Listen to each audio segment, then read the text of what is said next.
Hello, and welcome to 5 Minute Math. Today we are looking at the 7th grade concept of converting units.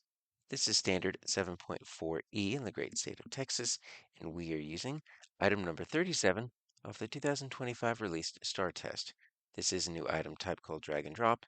If you haven't done so already, please go ahead and take a moment to pause the video, work this problem out on your own, unpause it, and we will look at our answers together.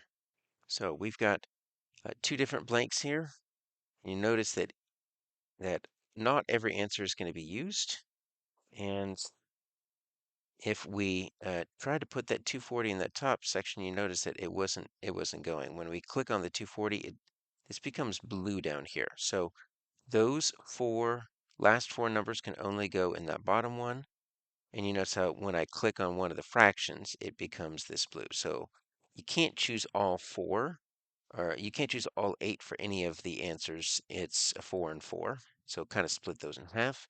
And if you just try to move one and then you move on, it will give you that error message. It is a 2-point problem.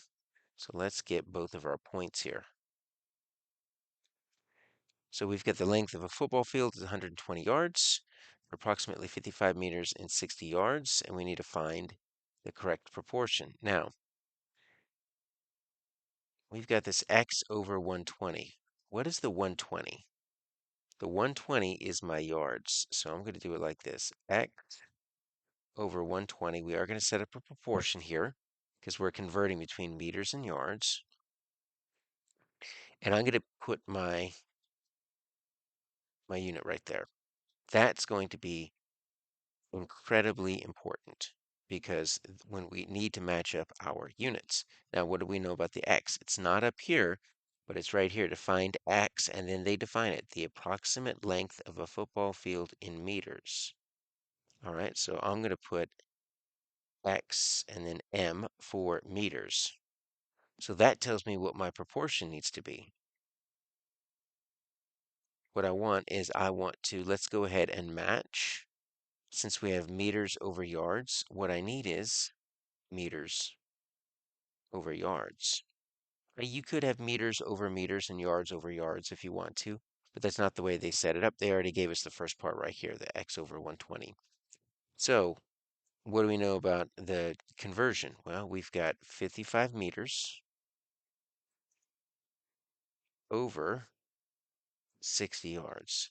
So that's what we need to put right there, 55 over 60. So let's put that right here. That's 1 point. Now, we actually have to do the work, right? The length of the football field, which is x. This x right here is approximate length of the football field, is approximately, and then it can be one of these four answers. So let's do the work. Let's use cross products here. So 60 times x is equal to 55 times 120. All right, so I am not sure what 55 times 120 is. So let's go ahead and do this. 55 times 120. And that's going to be 0. And that is going to be 10, 600. And that's going to be another 600 just shifted over. Okay, so 60, 600. So 60x equals 6600.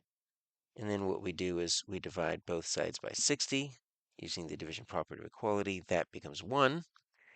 And we can at least drop a 0, divide both by 10. So now it's 6 into 660. So this can be 1, 1, and then 0, 110, which makes sense. Now, we could have done that a lot quicker, because what if we just divided both of these by 60? What we could have done, since we need to multiply those two together, we actually could have factored this a little bit. 60 goes into 120 twice. This is a trick you're going to learn up in high school. In algebra, you do this a lot. You can go and divide that 16 to the 120 and look what you have left. 55 times 2, which makes 110. So sometimes you can do some pre-work, make this a lot easier. So our answer is going to be 55 over 60 and then 110.